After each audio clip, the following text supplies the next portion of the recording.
মোহাম্মদপুর অথবা এর আশেপাশে যারা থাকে নাহার রেস্টুরেন্ট চেনে না এমন কোনো মানুষ মনে হয় নাই। এটা কাল অনেক আগেরই পুরাতন একটা রেস্টুরেন্ট, আর এখানের খাবার যে এত মজা। এটা হোটেল অ্যান্ড রেস্টুরেন্ট।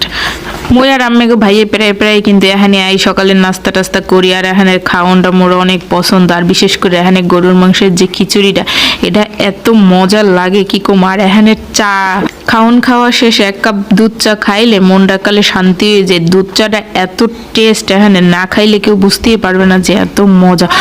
দুধটা এত ঘন করে জাল দিয়ে এরপর চাটা বানায়, একদম জিব্বায় লাগিয়ে থাকে অনেকক্ষণ, মনে হয় যেন। অনেক আগে যখন এই হোটেলটায় আইতাম হ্যাঁ, তখন খালি নিচতলা আসলে, পরবর্তীতে এই দোতলাটা বাড়াইছে। নিচতলায় আবার একাল গ্যাদারিং বেশি, একাল মানুষজনের ভিড়, প্রচুর মানুষ ভিড় করে এই রেস্টুরেন্টটায়। আর তাই মোরা এখন ইদানিং কালে করি কি দোতলায় আইয়ে পড়ি, কারণ নিচে গ্যাদারিং এর মধ্যে খাইতে ইচ্ছা করে না। আর নিচে কালে গরমও বেশি আর মানুষজনের চাপ থাকে বেশি, তাই উপর একটু নিরিবিলি আছে, হেঁটে মোরা দুজন করি কি বেশিরভাগ উপরে আইসায় এই যে জানালার যে পাশটা না, এই পাশটাই বেশিরভাগ বওয়ার চেষ্টা করি।